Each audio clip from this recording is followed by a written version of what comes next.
testimoniare questa conferenza stampa che ci conferma nel valore di questo nostro grande ospite Tamburini, perché il 24 di giugno, se ricordo bene, avevamo attuato un esperimento che mi sembra ha lasciato il segno, ma noi siamo anche un po' provinciali in Italia, dobbiamo aspettarci i riconoscimenti dell'Istituto Europeo di Fisica e le ricadute sulla stampa nazionale di questo evento. Però va bene tutto, l'importante è che venga riconosciuto. Noi siamo stati ben lieti di offrire la cornice di questa grande città, di questa città stupenda, l'opportunità di condurre questo esperimento fra la punta, come si chiama, la torretta della Compagnia della Vela, esattamente, e Palazzo Ducale, a cui ho assistito con vera gioia da vecchio scienziato di altri tempi, e tutto questo sempre ovviamente per riconoscere il valore di questo nostro italiano, padovano, veneziano. Sì, no, l'ho messo in fondo, ma il quale con l'impegno, ma con il sorriso sulle labbra, la cosa anche questa non è un aspetto da poco, perché ci sono tante persone tristi in questo mondo, invece qui nonostante tutto vediamo una persona a cui piace quello che fa, ma noi vorremmo che venisse anche riconosciuto quello che fa, al di là del valore in sé dell'esperimento. Vorremmo che ci fosse, che la nostra società italiana sapesse cos'è il valore di questa ricerca. Qualcuno portava l'esempio. Qui invece abbiamo fatto un esperimento che è riuscito e che ha illuminato questo Palazzo Ducale, a testimoniare appunto la tua cittadinanza veneziana, ma anche a testimoniare che questa ricerca, che ha tanto di teorico alle spalle, ma che ha delle enormi prospettive di tipo applicativo, che noi vorremmo che avessero una ricaduta, ce l'ha già dal punto di vista del risultato, perché è stato riconosciuto a te nel consesso internazionale questo valore, ma insomma noi vorremmo anche che il percorso continuasse e che gli italiani fossero una volta tanto anche un po' opportunisti nel cogliere questa grande occasione che è offerta dalla tua scoperta. Questo mi sento di dire come apertura, ma credo che voi vogliate ascoltare Tamburini, ovviamente, Cartona, quelli che sono stati attori di quel piccolo evento, che però a cui noi teniamo molto, perché è stato anche un modo per testimoniare a Tamburini la vicinanza della sua città. Allora, vai Tullio, credo che sei un rettore eccezionale. L'immagine di Palazzo Ducale e delle scritte vorticose su Palazzo Ducale hanno fatto il giro del mondo grazie a un ingegnere, Vladimiro Salmaso, con il quale collaboro ormai da 20 anni, che non è solo datore luci ma studia laser e altre per me apparecchiature diaboliche con le quali però si fanno degli effetti bellissimi. Io dico solo una cosa, che ho osservato con stupore e con gioia come Venezia si sia stretta attorno alla figura di Fabrizio Tamburini. Per me, che ho organizzato e ho curato logisticamente l'evento, è stato fantastico trovare porte aperte nelle varie amministrazioni, negli enti locali, ma anche a Roma nei vari ministeri, e i veneziani a partire dalla Marketing Eventi, Venezia Marketing Eventi, che ci ha aiutato e ci ha supportato, sono stati fondamentali, ma anche Venezia Com ci ha dato una mano, in cui abbiamo una rappresentante, ma tante piccole aziende hanno voluto aiutarci. È stato per me sorprendente, perché il partito del no, che conosciamo bene, di cui magari inconsapevolmente faccio anch'io parte, può darsi, da veneziano. No, di sicuro. Non c'è.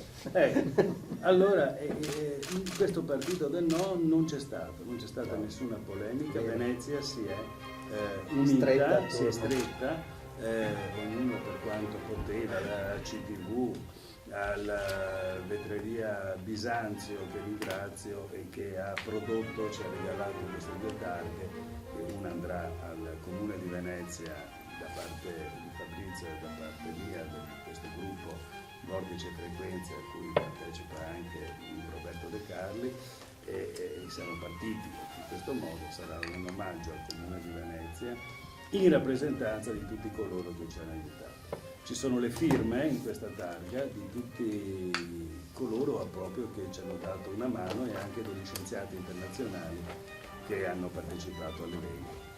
L'altra targa offerta dalla Bisanzio è un riconoscimento alla collaborazione della Compagnia della Vela, qui rappresentata dall'avvocato Luca. Tuo padre mi dava sempre 6, perché sono tuo papà, il mio insegnante. Materie scientifiche. Di storia e filosofia. Di storia e filosofia. No, 6 filosofia, 7 storia. E ecco, per l'aiuto che la Compagnia della Vela ci ha dato, la targa ricorda che dalla torretta della Compagnia della Vela il 24 giugno del 2011 per la prima volta è stato lanciato questo segnale con onde generate in maniera, per la prima volta al mondo, in maniera diversa da quelle generate fino ad ora. Poi Fabrizio ci spiegherà meglio. Tutto nasce per l'ennesima volta. Per l'ennesima volta. Non è che ce l'ha spiegato. Sono anche duro, cioè, sono dopo 2 anni. Ecco, tutto nasce 2 anni fa in un incontro un po' magico, perché Marco Zuanic non era ancora consigliere all'epoca, ma era sempre mio amico, e quindi tuttora, pur essendo consigliere. E niente, mi parlava di questo amico scienziato che andava a parlare alla sala di Nobel per raccontare una sua scoperta insieme a Zeilinger, che è il padre dell'elettrosporto quantistico. Me l'ha fatto incontrare, e da quel momento non solo è nata una collaborazione con Fabrizio, ma è nata un'amicizia vera, molto vera. Lo annovero fra i pochi amici davvero che io posso avere. E parlando con Fabrizio dice: ma quanto sarebbe bello, dice, fare questa prima sperimentazione pubblica e all'aperto, perché fino ad allora era in camera anecoica o comunque sia a livello sperimentale. Sarebbe bello farla a San Marco. In quel momento ho detto: bene, proviamoci. Ho creduto fermamente in quello che Fabrizio stava facendo, siamo sempre diventati più amici, abbiamo combattuto insieme e abbiamo trovato molti amici sulla strada.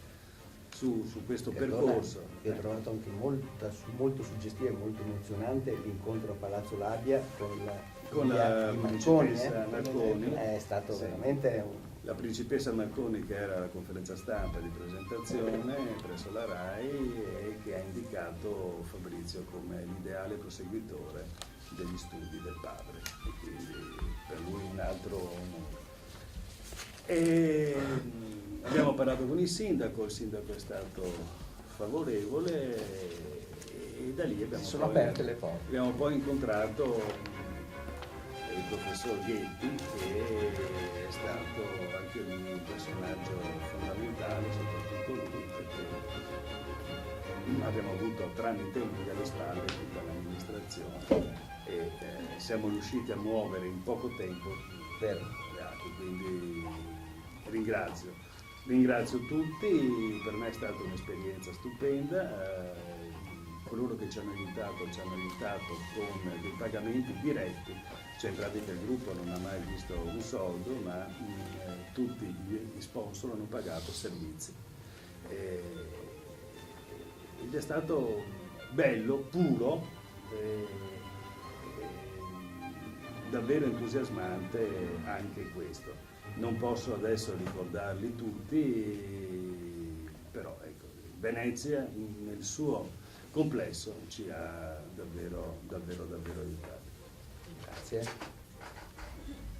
Il Signore della Luce. A lei, signore della luce, Non così che mi arrivano dopo le bollette. è aumentato il gas. No. Questa è Elettra, non Marconi l'altra. Poi sì. dirla dove siamo. Così intanto. Sì, un'altra lettera. vabbè. La Non studentessa- possiamo entrare. no, aspetta che bisogna fare il numero. Basta fare, scusa. No, è Ma io con i cellulari è sono laureato in lettere, No, io sono con i cellulari. È bello della diretta. Colpo di scena No, sono per diventato- causa, doveva esserci anche l'Elettra in rappresentanza Ciao, Sara. del Sara gruppo di Giunta, lavoro, no? Una delle dottoranda. salette- No, si è delle dottorata, si salette sta dottorando. consigliari. Ciao. Allora, Questa è una sai- sua ricercatrice che si chiama Elettra. Anche lei. E adesso dovrebbe arrivare causa Trenitalia. Poi è nato questo affetto tra Fabrizio e la principessa Elettra Marconi, che abbiamo avuto ospite a Venezia, è stata portata in gondola praticamente si sono quasi fidanzati, anche se lei ha sentita 80 ieri anni, esatto. Beh, l'amore non è età. E le abbiamo telefonato un giorno dicendo principessa, dice scusate non posso, sono in regata, questa a 80 anni era in Sardegna in regata Era in il suo Barcavero. compleanno. Vabbè.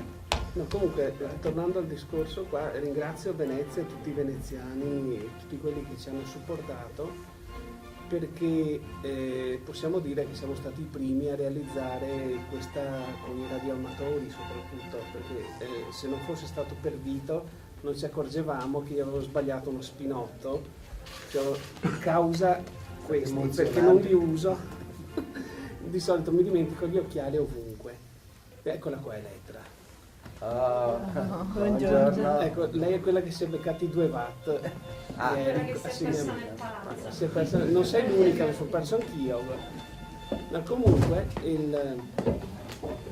Elettra, vieni. Vieni. Già il nome è un programma, no? Eri predestinata a fare l'astrofisica.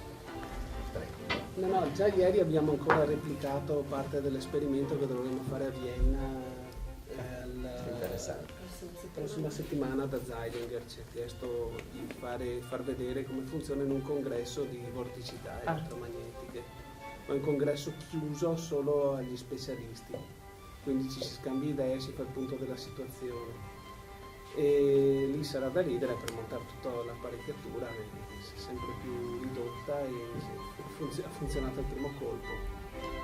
Ecco, a parte questo, allora, ritornando al discorso di prima su Venezia, quello che ci ha consentito di arrivare primi, soprattutto perché in fisica non c'è il posto perché arriva secondo sul podio, è stato raccogliere fondi da sponsor privati, perché i canali ufficiali sono molto lenti e quindi dovevamo essere assolutamente i primi. Eravamo riusciti a generare sempre anche con Elettra a Uppsala in Svezia il primo vortice elettromagnetico e propagarlo in una camerata antenna. Poi con Tullio abbiamo detto dai, mettiamo su sta cosa, facciamo vedere che questo baraccon qua così, che con tecnologia proprio fuori dallo scaffale si riesce a utilizzare un principio fisico per aumentare proprio la capacità dei canali. In pratica l'onda elettromagnetica, oltre a oscillare, ha anche una proprietà di, come si può dire, di avere una memoria spaziale, una vorticità. E questo è un grado indipendente. Basta rispetto... Sì, sembra un fusillo in pratica. E fusillandola in vari modi diversi, cioè attorcigliandola 1, 2, 3 volte così nello spazio di una lunghezza d'onda, uno riesce ad avere idealmente infiniti canali indipendenti sulla stessa banda di frequenza, che noi abbiamo scelto 2, una non twistata, una normale, e una fatta col padellone per fare il fusillo a un solo twist, e abbiamo dimostrato proprio lì a San Marco con tutto il possibile e immaginabile fra telefonini presenti, poi il wifi cittadino sulla stessa frequenza. Poi avevamo tutto, cioè in pratica ci siamo messi in un ambiente dove passano navi, ci sono i radar motoscafisti con le radio, si sentiva ogni tanto anche quel giapponese che non la smetteva più, no, c'era uno sempre sotto che parlava e si beccava il canale non del twist ma dei walkie talkie che usavamo. Era proprio l'ambiente più selvaggio, saturo, Piazza San Marco. Abbiamo dimostrato che questo sistema di comunicazione semplicissimo è robusto. E abbiamo avuto proprio l'aiuto dei radioamatori di Vittorino, che è là dietro nascosto, che sta facendo finta di niente, proprio come, cioè, con l'idea di farla come faceva Marconi, perché lui proprio da quel posto là con l'Elettra, la nave Elettra in pratica, aveva fatto una trasmissione verso la Slovenia e ci sarebbe anche l'idea in futuro, trovando i fondi, di fare anche una trasmissione per controllare il rimbalzo e altri tipi di comunicazione a lunghissima distanza. Poi ci sono altre applicazioni, si sono fatti vivi imprenditori, finalmente un rappresentante del governo italiano, del Ministero dello Sviluppo, che è un nome lungo che non mi ricordo, Innovazione Tecnologica e digitalizzazione, che mi ha chiesto di studiare questa applicazione per le future frequenze, quindi dovremo sentirci a tempo, cioè fra poco. Ho avuto un contatto diretto, poi si è fatto vivo. Prima devono assumerti per Chiara Fama, però. Sì, per Chiara Fame, quindi poi vari imprenditori ovviamente, adesso metteremo su, speriamo al più presto, uno spin-off per gestire queste cose, magari dare un po' di stipendi, visto che non c'è assunzione, ai collaboratori, anche a me, perché tra poco lo stesso, altrimenti come mi hanno offerto certe agenzie governative di qualche paese europeo e anche non europeo, di portare via tutti i brevetti e mettono a disposizione quello che voglio. C'è proprio stata chiara email ben precisa dall'agenzia governativa. Sì, proprio fuori dai denti. Ma questo sarebbe un purtroppo. Un gran peccato. Sì, non solo morale ed etico, ma i brevetti andrebbero poi all'estero. E dopo vi tocca ricomprarli. Comunque, a parte questo e a parte il bel gruppo che c'è a Padova, perché a Padova mi trovo bene, abbiamo la libertà di fare tutto quello che facciamo, e infatti c'è il motto Universa Universis Patavina Libertas, da noi funziona, anche se c'è un po' da battagliare con qualcuno che rompe le scatole per motivi suoi, ma non sono, cioè sono fra alte sfere che hanno le loro mire, ma sono robettine classiche in ogni università, in ogni paese succedono. Però lì il vantaggio da Padova è di fare la ricerca che vogliamo, ci credono, ci hanno dato supporto e loro avrebbero bisogno di un supporto magari da parte di qualche sfera un po' più alta per stabilizzare il gruppo, insomma. Quello che cerchiamo stranigliarli, robe del genere, anche perché il brevetto l'abbiamo lasciato all'Università di Padova. Quindi, poi è successa un'altra cosa, c'è qui il professor Abrami, Nino Abrami e anche il professor Ghetti, Francesco, no Giorgio. No, perché parlavamo di Giorgio Anche Augusto. parlavamo di un certo Giorgio Rito. Sono venuto chiari per evitare non come gli spinotti ma le gaffe, perché qui devo fare proprio i ringraziamenti per una nomina in un'accademia internazionale, che è l'Accademia Internazionale per International Academy of Environmental Sciences, della quale faccio parte anch'io adesso, quindi dico che proprio sono onorato di far parte del comitato scientifico dell'Accademia International Academy of Environmental Sciences, che da anni è un'importante realtà istituzionale scientifica e ha forti legami con la città di Venezia. Quindi il cui presidente è qui e un altro degli accademici è qui. Uno dei soci fondatori. E inoltre è il mio onore di far parte del corpo docente del dottorato internazionale adesso, quindi Economics Techniques for the Conservation of Architectural and Environmental Heritage, già col patrocinio dell'ICROM, che è il dottorato di quest'anno e via. Quindi sono stato anche chiamato a far parte di Teachers e Permanentissimi Staff dell'Università di Nova Gorica, quindi sono mossi prima in Europa, e in particolare dal direttore del laboratorio Ambiente, Salute e Giustizia, che è il nostro Nino Abramo. e la direttrice del dottorato, la professoressa Sassa Dobrovic. Ecco, quindi tratterò di varie cose. Quindi non ti manca l'impegno. No, non mi manca l'impegno e Mancano solo i soldi. manca il fatto di stabilizzarmi qui e restare in Italia e restare a Padova soprattutto, perché abbiamo la libertà di fare. Ma Zaccaria cosa dice? Zaccaria vorrebbe, solo che se c'è un blocco delle assunzioni ci sarebbe in pratica il problema di fare una stabilità. No, non può chiamare così, come faceva Galileo, come hanno fatto con Galileo e Galilei. Non si può fare più neanche per legge, perché sono state abolite anche le chiamate dirette adesso. E quindi, cioè, quando la sfiga ti perseguita è una roba, guarda. Pensa degli aspetti positivi, però. Gli aspetti positivi è che siamo contentissimi, c'è un bel gruppo, c'è Certo. anche lei Elettra che ogni tanto Smanetta? No, smanetta, è brava lei. Oppure l'Anna che non è potuta venire, che si becca le martellate quando, tipo anche ieri, bella martellata sul dito. Fra gli amici non c'è oggi, ma è giusto ricordarla. Abbiamo incontrato l'architetto Codello, la sovrintendente, che ci ha concesso la loggia di Palazzo Ducale e come stazione ricevente. Insomma, non è da poco. Poi abbiamo incontrato una persona che di scienza ne sa, perché in casa ci spiegava, lei ha sempre avuto fisici e matematici, ha capito immediatamente la portata di questo esperimento, quindi davvero grazie all'architetto Codello in prima persona. No, è proprio una persona, vado là, andiamo a parlare, grazie a Tullio che ce l'ha presentato, avevo capito tutto immediatamente. Dico, ma è laureata in fisica? No, in architettura. Parola, però. Lo so. C'è proprio una mente molto precisa, molto sharp mind, come si dice. Esattamente.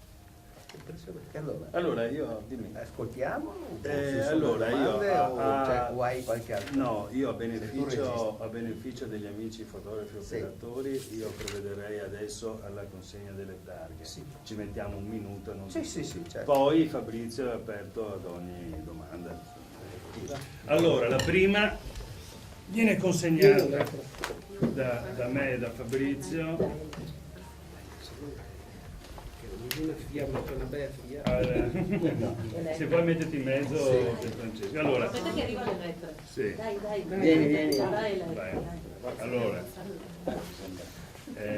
a nome del gruppo Vortice Frequenze, ecco, consegniamo questa targa al Comune di Venezia. Non pensavo di meritare tanto, ma come comune, professor però lo dicevo volentieri. Ci sono le firme le di firme. tutti quanti. Perfetto. Grazie.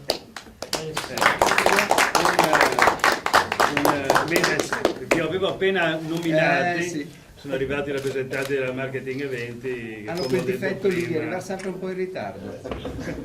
ci hanno dato Grazie. una grossa mano. Certo. La seconda targa che vado a prendere, grazie a Giuseppe Duca. Ecco. Inserisciti. Vai Fabrizio. Ecco, viene data alla Compagnia della Vela. Questa ci piacerebbe che fosse attaccata e esposta alla torretta, perché per la prima volta al mondo è stato mandato questo segnale. E a Pierfrancesco dico che un piccolo desiderio nostro potrebbe essere quello che la targa venisse conservata al Museo Correr, perché il Museo Correr ha in sé tutta la storia di Venezia e questa è una piccola storia che ci piacerebbe fosse inserita come idea. Naturalmente siamo contentissimi di aver contribuito all'esperimento, saremo felici e orgogliosi di esporla nella corretta. Così anche l'America Cup lo vede. Ci sarà anche l'America. Quest'anno, Fatto le sì. booking card. Quindi avete un impegno non da poco. Sì. Complimenti. Grazie ancora.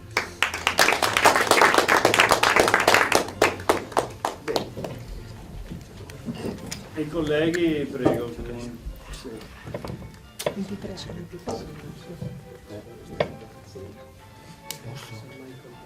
Posso passare?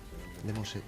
Diciamo, siccome sono stato chiamato in causa e citato più volte dal caro Fabrizio, e te lo ringrazio, io devo dire che sono innanzitutto orgoglioso di conoscere Fabrizio come uomo, che è una persona stupenda, oltre che come scienziato, e poi la ricchezza che dà nei suoi arricchimento che uno ha parlando con lui è continua. E come tutti gli uomini di cultura, essendo una persona che è semplice nell'esposizione, perché chi vuole far pesare la propria cultura parla difficile, in modo che mette in difficoltà l'interlocutore, è una persona che è incolta, ha poca cultura, o se vogliamo una cultura di altri tempi lontana dal nostro modo di pensare. Dicevo prima a Graziella che Francesco ha detto prima una cosa molto bella, ha detto finalmente ogni tanto qualche sorriso, perché c'è un sorriso inteso come gioia, e noi abbiamo accolto Fabrizio a livello universitario e avrà, ve lo posso già anticipare, inserimento, io mi batterò per questo come direttore del laboratorio, ma ho già parlato anche con l'università, perché per noi è veramente una cosa stupenda parlare in termini, per esempio, inquinamento elettromagnetico con riferimento alla salute, che è una cosa di una difficoltà, e tu lo sai bene, no? Da quanti anni se ne parla? Parliamo del Medioevo, da quando, no? Ci conosciamo, lasciamo stare che è passato qualche annetto, e si parlava ancora, si brancolava nel buio. Io mi ricordo che uno degli esperti di Aurora, che era un professore, presidente di una società francese, non sapevamo a chi rivolgerci. Finalmente, prima parlando con lui, diceva: Nino, guarda, questo è un problema serio che possiamo... E allora lui nell'ambito dell'università, nell'ambito del laboratorio, affronterà questo. Poi l'ultima cosa, e non tolgo più spazio, do l'annuncio di un evento molto importante, dove Fabrizio sarà uno dei protagonisti.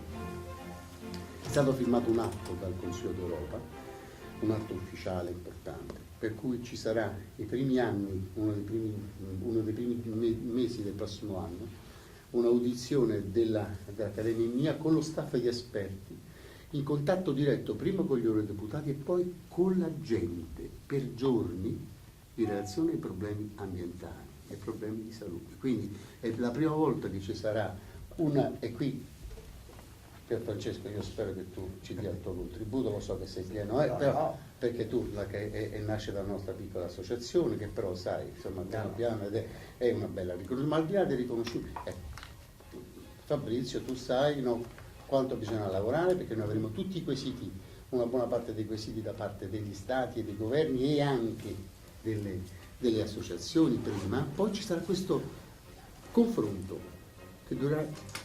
Questo evento sarà presentato a Karlsruhe in Germania il 29 di marzo, ci saranno Prodi, ci saranno Prodi, ci sarà Giovanni, ci saranno moltissimi europarlamentari. Ecco, questo lo volevo dire perché Fabrizio per noi è un punto di riferimento, e questo spero che non ci lasci. No, solo il 29. No, non parlo del 29, parlo del lavoro che ci aspetta. Bisogna fare un gruppo di... quindi questo a proposito di contributo. Ecco, ricordo un momento ai colleghi la notizia è comunque sia che a 10 mesi dall'esponimento del Trattato di San Marco, l'Istituto Europeo per la Fisica ha validato con una pubblicazione che voi avete nella cartellina, che abbiamo provveduto anche a tradurre in italiano, ha validato l'esperimento che è entrato nella storia della letteratura scientifica mondiale. Quindi è stato acclarato. Questo è il primo motivo per cui siamo qui. Sì, no, abbiamo avuto visita. Ecco, se i colleghi vogliono chiedere qualcosa, tutto chiaro. Io ci ho messo 1 anno e mezzo a capire qualcosa.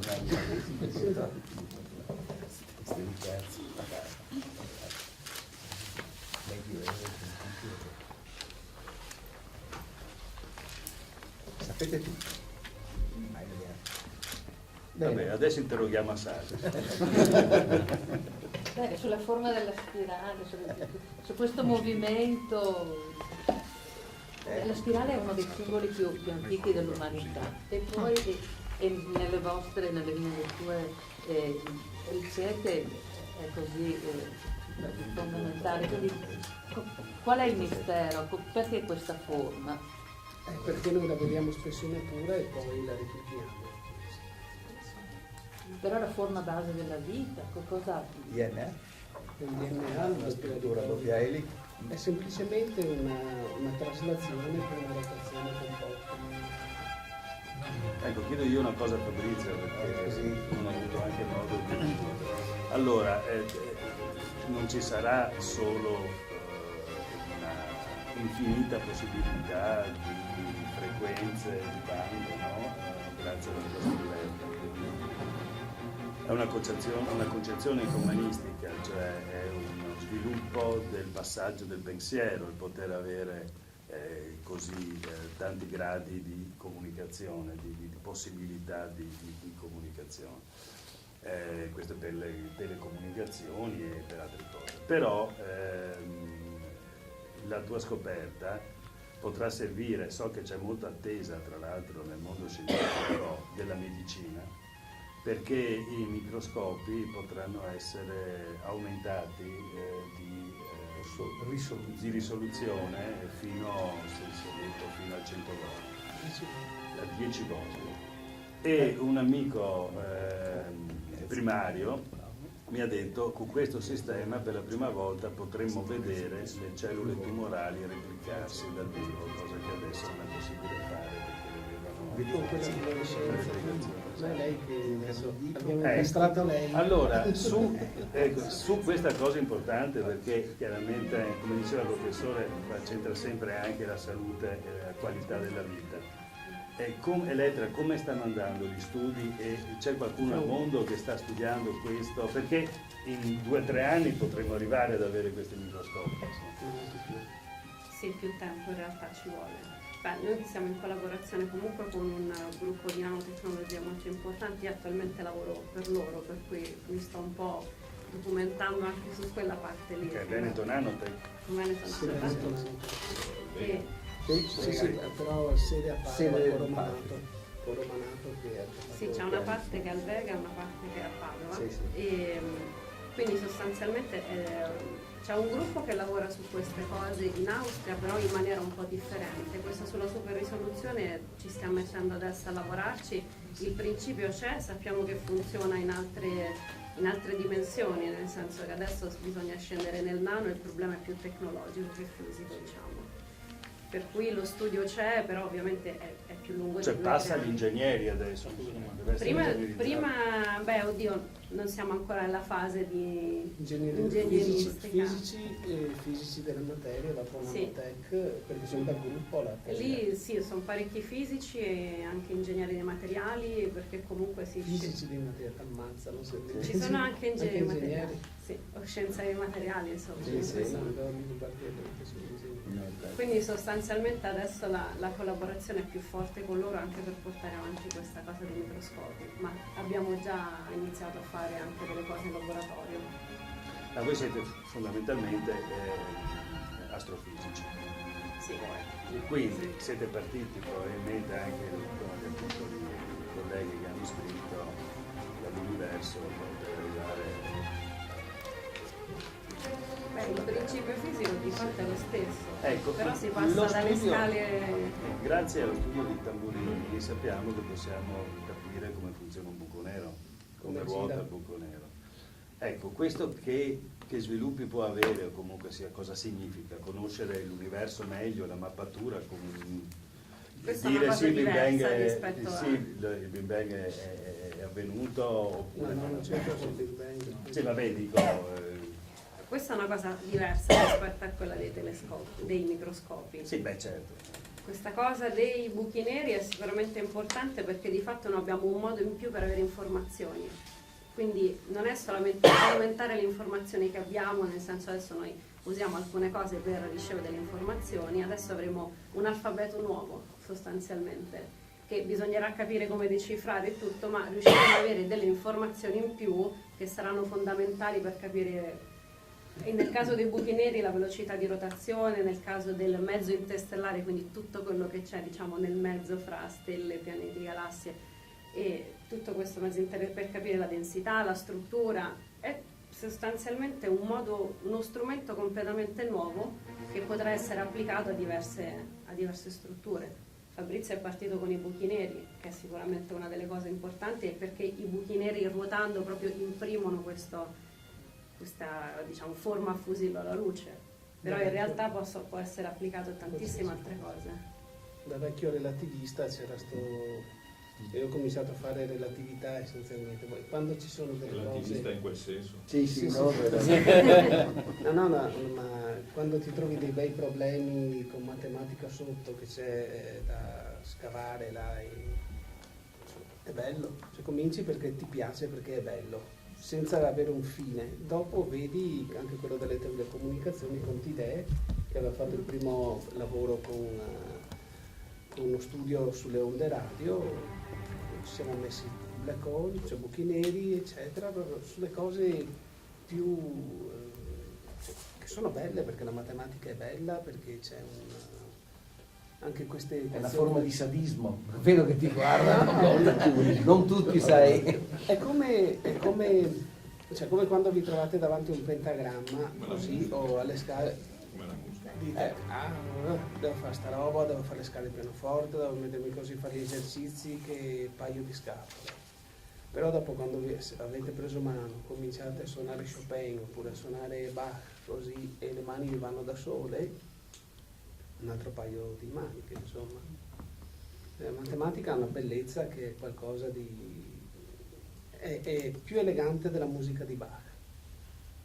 E ci sono delle forme matematiche di simmetrie, di cose che si ha una percezione guardando anche le equazioni, quindi si ha un modo anche per andare a vedere dove sta il problema.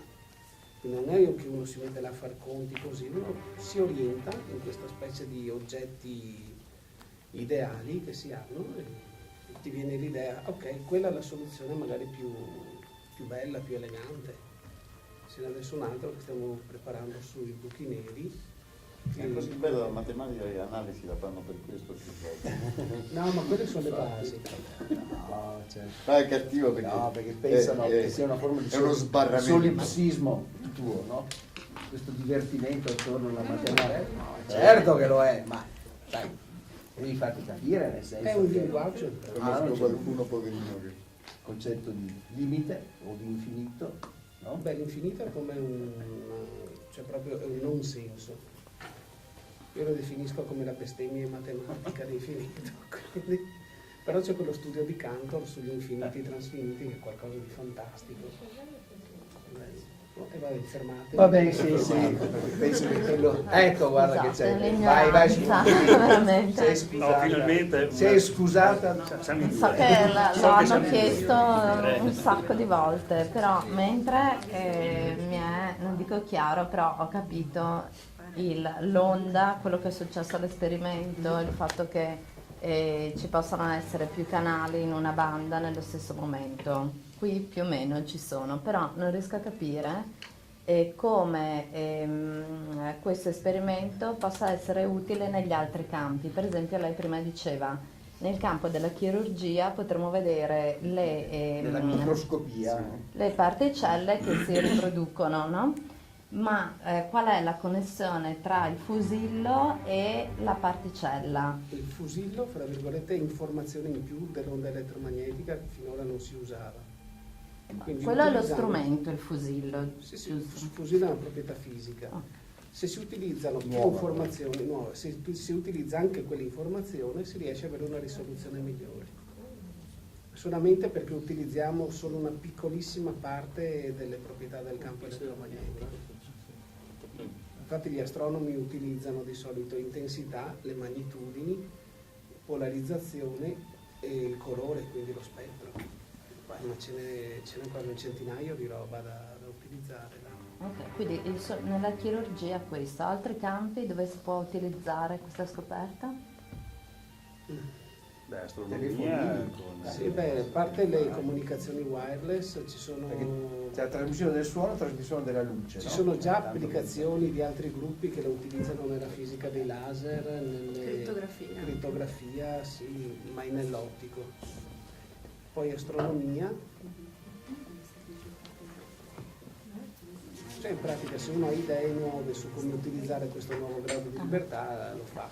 Un'altra Ecco, cosa. da quello che ho capito io, stando lì vicino da 2 anni, banalizzo un momento perché poi nel mio cervello dovevo banalizzare per forza, e grazie a Fabrizio, come ha detto il professore, lui è capace anche di spiegare in maniera molto semplice, come ha spiegato anche nei neutrini, che dal CERN hanno telefonato e hanno detto: Fabrizio, cosa abbiamo fatto? E lui... Marco è stato da vedere. Allora, in pratica è questo, Fabrizio non ha inventato nulla, cioè tutto era già nello stato fisico, nel senso era già tutto quanto... Non ha modificato la luce. Non ha modificato nulla, tutto era già presente. La sua scoperta era come utilizzarla, come aumentare l'informazione all'interno del wifi. Era una dimostrazione per far vedere che anche in radioastronomia possiamo utilizzare questi gradi di libertà, e queste sono informazioni, questi canali virtuali infiniti sono altre informazioni sulla memoria spaziale che ha la luce, quindi anche su cosa attraversa, su come ruota lo spazio-tempo attorno a un buco nero.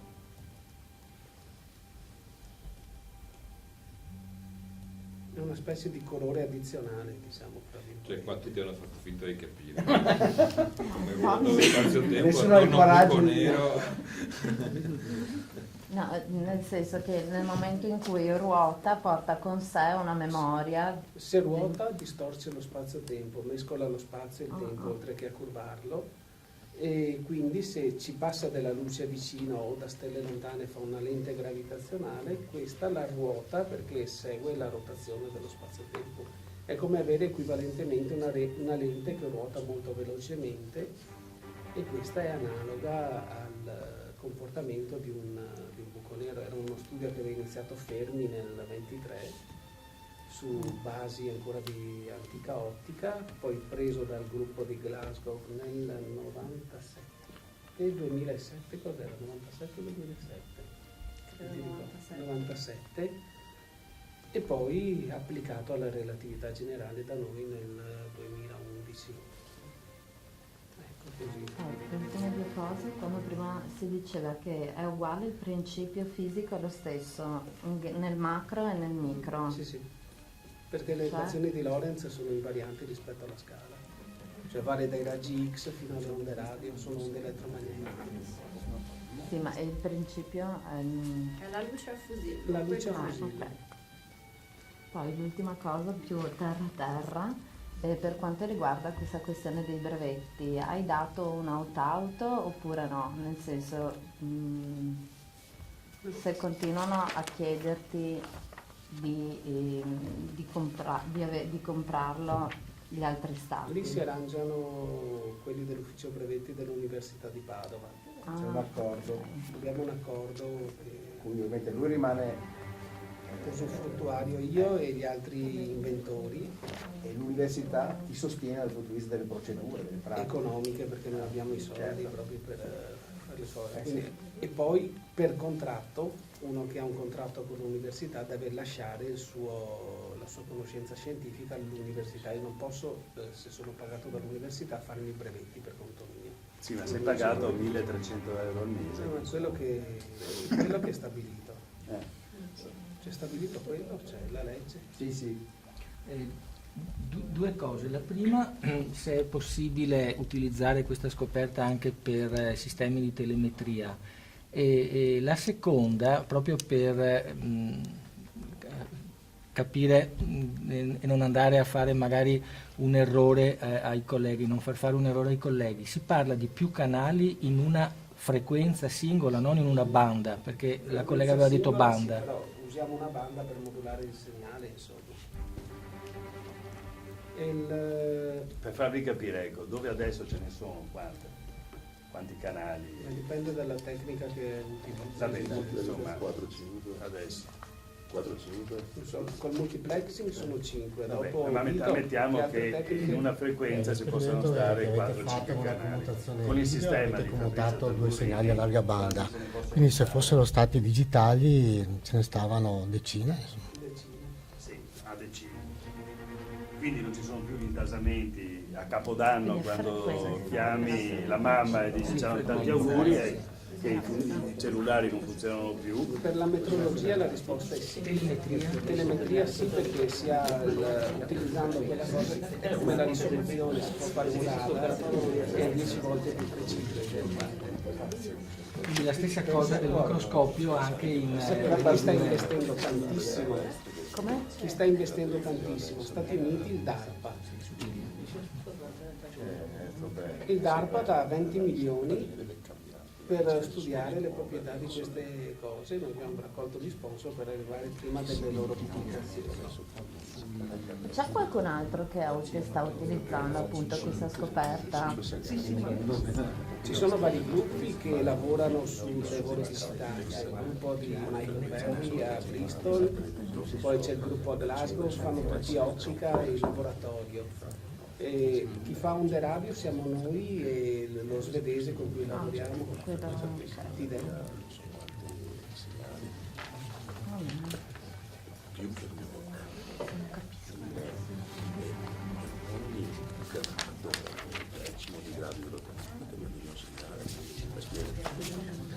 Ecco, l'ultima cosa, ha voluto essere idealmente presente l'assessore al turismo Roberto Pancera, che in questa occasione di questa conferenza stampa ci ha voluto mandare un suo pensiero, ce l'avete in cartellina, perché è stata anche una promozione per Venezia particolare, insomma, è stata una promozione, vedere il Palazzo Ducale con scritto a Fabrizio Tamburini o segnale ricevuto, queste immagini andate in tutto il mondo. È una promozione di Venezia molto diversa dal solito cliché turistico, quindi l'assessore Pancera ci ha voluto, e non è qui a Venezia, ci ha voluto mandare un pensiero, ce l'avete in cartellina.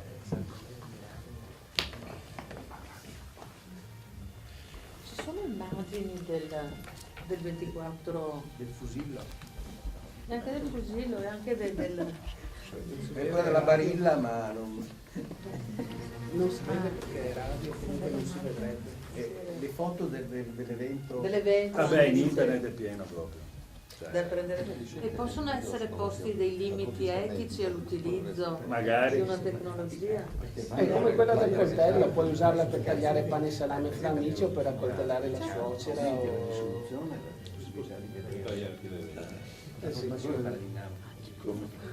o regalare un biglietto a questo crociera alla suocera. Compagni inclusi. Compagni. Non sapevo, compagni. Come capitano Valentino Rossi con le pieghe, lui è più bravo. Senti Fabrizio, sulla medicina quindi è importante l'applicazione, perché se ti dà una maggiore risoluzione e quindi aumenti di almeno 10 volte, ho capito Il male. microscopio di soluzione è più semplice.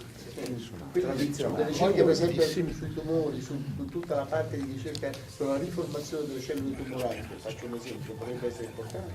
Sì. Solo che questa è una cosa di un'importanza. Io parlavo proprio con il professor Marchini, che è primario a Padova, e lui è venuto all'esperimento qui per capire, perché sono davvero in attesa. Questo è straordinario. Questa per che siano gli esempi segreti. Però Elettra ci dice che ci vorranno ancora anni. Il casino è il software poi di convoluzione. Cioè ci vuole gente. Però dopo sarà come mettere un paio di occhiali, ma che si vede meglio. Non lo so, ci vuole ingegnerizzazione, cioè, sappiamo utilizzare bene o male il principio fisico, cercare di capirlo. Va tradotto in macchinari, macchine, sistemi. E lì è distante da noi. Vabbè, queste sono strade che si aprono e poi ognuno farà il suo percorso. Bene, va bene. Grazie ancora. Io ho spiegato anche ai produttori come funziona questa cosa qua, pensa non sia soltanto una cosa in fase, lo conosco più, il discorso di distanza, fate il fisico,